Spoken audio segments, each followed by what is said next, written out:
Good morning students, I am Kalpana ma'am, your Hindi subject teacher. So today we are going to learn subject Hindi grammar book topic number 3 शब्द और वाक्य। हमने इसके पहले topic 2 देख चुके हैं। आज हम ग्रामर का हिंदी ग्रामर का टॉपिक नंबर 3 देखने जा रहे हैं, शब्द और वाक्य, जिसे वर्ड एंड सेंटेंस बोलते हैं। ओके, सो शब्द दो या दो से अधिक वर्णों के सार्थक समूह को शब्द कहते हैं। मतलब दो से अधिक वर्णों से जो मिलकर एक शब्द बनता है उसे शब्द कहते हैं। जैसे क जोड़ म जोड़ ल, तो क्या हो गया? कमल। तो ये शब्दों को जोड़ के क्या हो गया? शब्द हो गया। ठीक है, शब्दों को जोड़ के क्या हो गया? कमल हो गया। नेक्स्ट, कमल का अर्थ एक फूल का नाम है। कमल का अर्थ क्या है? कमल क्या है? एक फूल का नाम है। ये पता है आपको? ये कमल का फूल है, तो कमल क्या है? एक फूल का नाम होता है। अपने ऊपर देखा, लमक का कोई अर्थ नहीं होता। लमक का, ये देखो, ल जोड़ म जोड़ क, अब ये जोड़ के क्या हो गया है? लमक। पर लमक का कोई अर्थ ही नहीं निकलता है। कोई अर्थ निकलता है क्या? नहीं। तो लमक का कुछ अर्थ नहीं होता है। अपने ऊपर देखा, लमक का कोई अर्थ नहीं होता, परंतु कमल का अर्थ होता है। लमक का तो नहीं है, पर कमल का है। हम जानते हैं कमल क्या है? एक फूल होता है जो भगवान पे चढ़ाया जाता है, माता लक्ष्मी को हमेशा चढ़ता है। ओके, हम कह सकते हैं कि वर्णों के सार्थक समूह से शब्द बनता है। वर्णों के सार्थक समूह से क्या बनता है? शब्द बनता है। ठीक है, ये वर्ण हो गए हैं। ये वर्ण से क्या बनता है?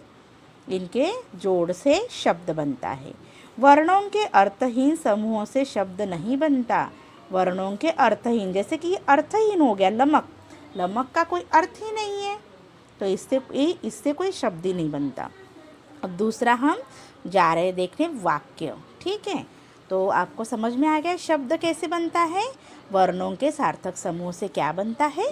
शब्द बनता है। अभी हम देखने जा रहे वाक्य। शब्दों के समूह से वाक्य बनते हैं। शब्दों के सार्थक समूह को ही वाक्य कहते हैं, जो पूरा भाव प्रकट करे। ओके, शब्दों के समूह, अभी हमने क्या देखे थे? वर्ण का जोड़ से शब्द बनता है। अभी शब्दों के जोड़ से वाक्य बनता है। ठीक है, जैसे कि राधा जोड़ नाच जोड़ रही है। राधा नाच रही है। ठीक है जोड़ रही जोड़ राधा जोड़ नाच, है रही राधा नाच। आपने ऊपर देखा, राधा नाच रही सही वाक्य है, परंतु है नाच का कोई स्पष्ट अर्थ नहीं है। आपने ऊपर का वाक्य देखा, राधा नाच रही है, ये हमें जल्दी समझ में आ गया। है रही राधा नाच, ये समझ में आ रहा है क्या? नहीं, इसको समझने में हमें टाइम लग रहा है। मतलब ये सही वाक्य, ये गलत वाक्य है। नाच का कोई स्पष्ट अर्थ नहीं है। नाच का कोई स्पष्ट अर्थ नहीं है। इस प्रकार हम कह सकते हैं कि शब्दों के सार्थक से मेल से वाक्य बनता है। देखो नाच, अभी नाच हम देखेंगे, इससे कुछ समझ में आ रहा है क्या? नहीं, पर राधा नाच रही है, ये पूरे शब्दों से ये वाक्य बन गया। इस पूरे वाक्य से हमें समझ में आ रहा है नाच का स्पष्ट अर्थ। पर सिर्फ नाच का समझ में आ रहा है क्या? नहीं, ये शब्द हो गया, पर ये वाक्य हो गया।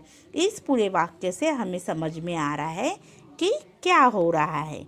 तो आपको समझ में आ गया है बच्चों, शब्द किसे कहते हैं और वाक्य किसे कहते हैं।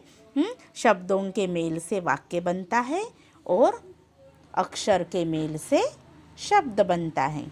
ठीक है, तो आई होप कि आपको ये पूरा टॉपिक समझ में आ गया होगा। इसके नेक्स्ट वीडियो में हम इसके क्वेश्चन आंसर देखेंगे।